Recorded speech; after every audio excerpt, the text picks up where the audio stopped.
There is a grain that built the pyramids. A grain that fed pharaohs for 3,000 years before Rome even existed. A grain with nearly 15 grams of protein per serving and twice the fiber of anything you will find in your grocery store today. Not per pound, per serving. For 10,000 years, this was the foundation of human civilization. It fed the builders of the Great Pyramid. It sustained the armies of the Nile.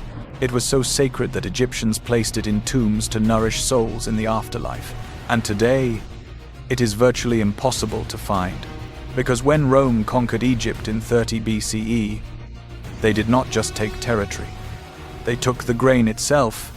They classified it as inefficient. They replaced it with something faster, something that made their empire richer. The grain they erased was Emmer wheat. The archive opens in 1924. Archaeologist Gertrude Caton Thompson was excavating the Hemamaya North Spur site in Egypt when her team uncovered something extraordinary. Sealed storage vessels containing wheat chaff, untouched for 3,000 years. They expected decomposition. They expected fragments. What they found instead stopped the entire excavation. The grains were intact, preserved so perfectly that modern scientists would later extract viable DNA from them. This was not some primitive crop that ancient Egyptians tolerated because they had no better options. This was sophisticated agriculture.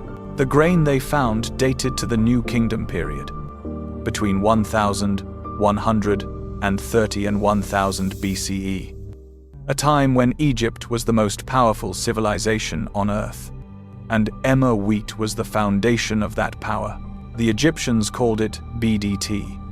They grew it along the Nile for at least 5,000 years before anyone else learned to cultivate wheat at scale. When scientists analyzed the ancient genome, they discovered something remarkable. The Egyptian Emmer carried genetic markers found nowhere else in the modern world. Unique haplotypes that existed only in the Nile Valley. An entire lineage of crop diversity, developed over millennia, now completely extinct. The Romans did not merely conquer Egypt, they erased an agricultural heritage that had taken 5,000 years to develop. Every major civilization around the Mediterranean cultivated Emmer before Rome decided it was obsolete. The Sumerians called it Ziz. The Greeks called it Zaya. Pliny the Elder himself wrote that Emmer was once called Adorium, meaning glory, because Romans once held it in the highest honor before they forgot. So, what did these ancient people know? Let me tell you what is actually inside this grain. Emmer wheat contains 14.8 grams of protein per 100 grams. Modern bread wheat. The grain we are told to eat for nutrition contains roughly 11 grams. That is nearly 30% more protein in every serving. The fiber content tells an even more dramatic story. Emmer delivers 12 grams of dietary fiber per 100 grams. Modern wheat provides 2.5 grams. That is nearly 5 times more fiber. The mineral profile destroys any comparison. Magnesium at 113 milligrams, providing 28% of your daily requirement.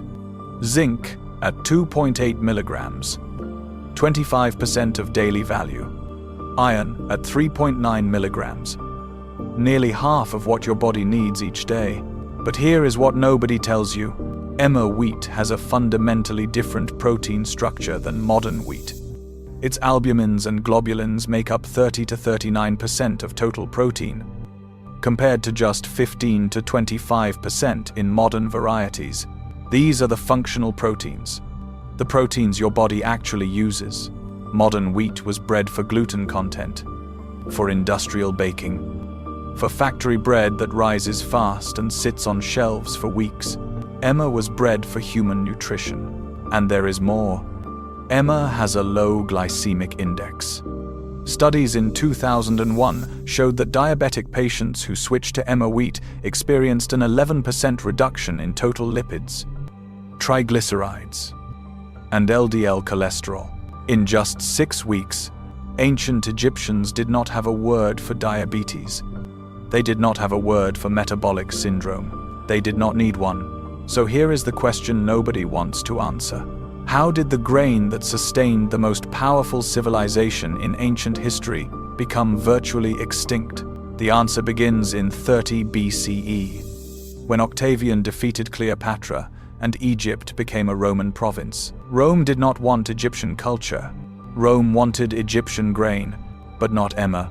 Emmer wheat is a hulled grain.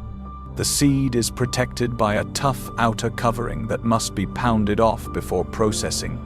This made it resistant to pests and perfect for long-term storage, but slow to process at Roman scale. Rome needed grain that moved fast.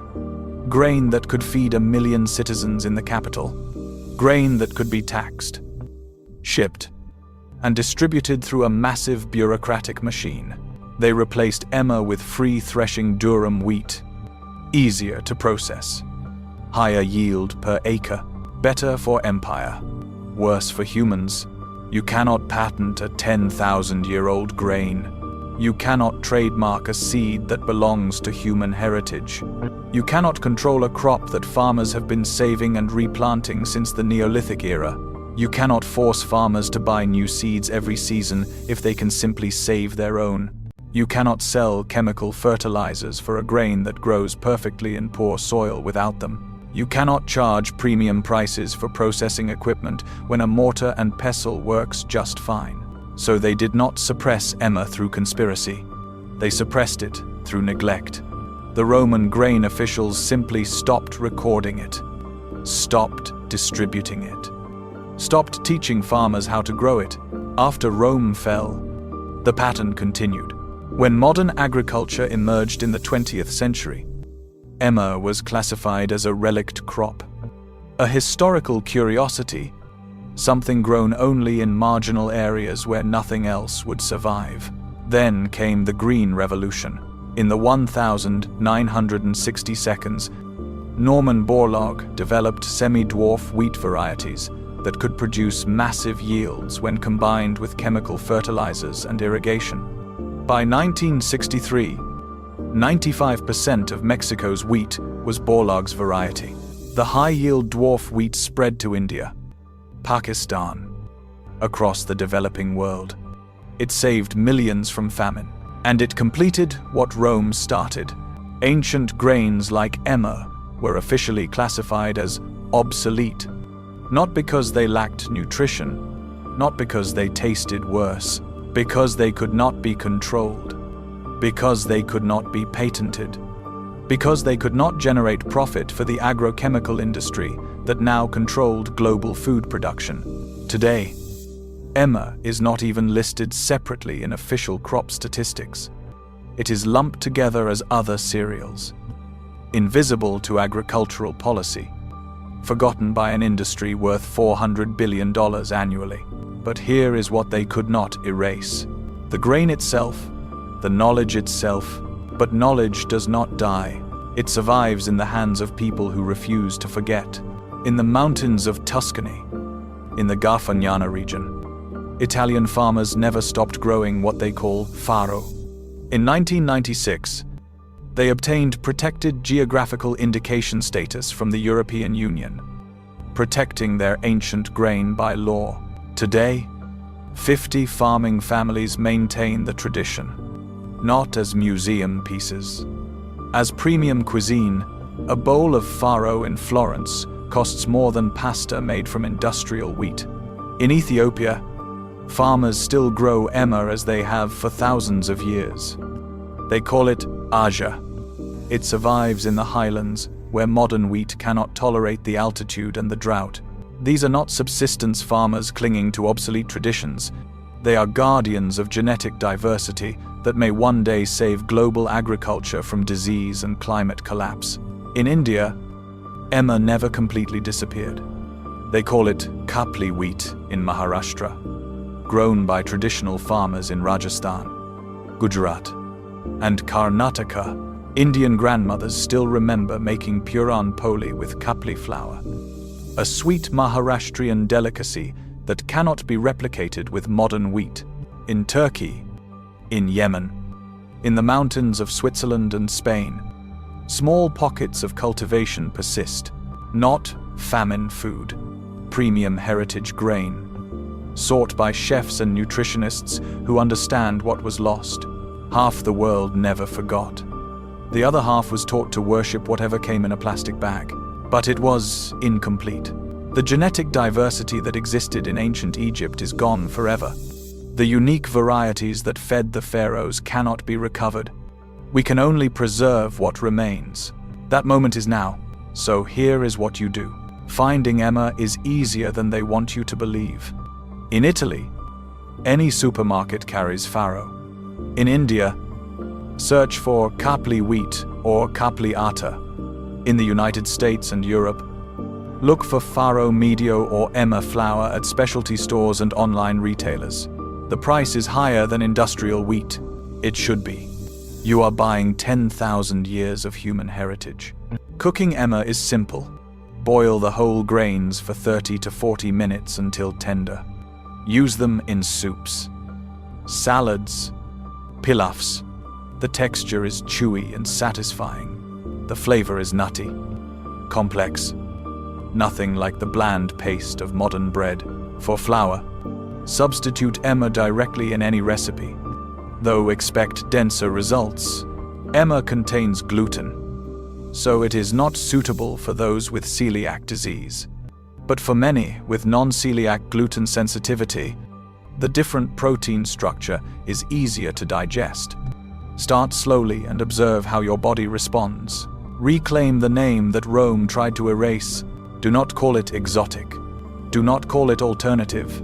Call it what Pliny called it, Adorium, glory.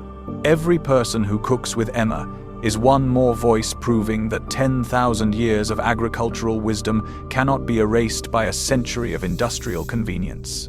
Every farmer who grows it is one more seed bank against the day when monoculture wheat fails to a disease that Borlaug never imagined. Every child who tastes it learns that food is not just fuel. Food is memory. Food is culture. Food is connection to everyone who came before. The grain they buried, the knowledge they suppressed, the food they taught you was obsolete. The pharaohs knew. The Romans definitely knew. Now you know. Emmer wheat is still here.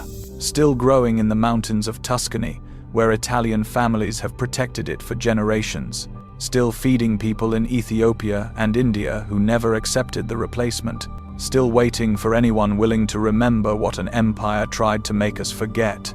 10,000 years ago, this grain built the first great civilization. It can still nourish you.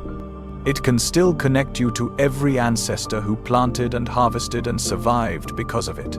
It can feed you. If this opened something for you, subscribe.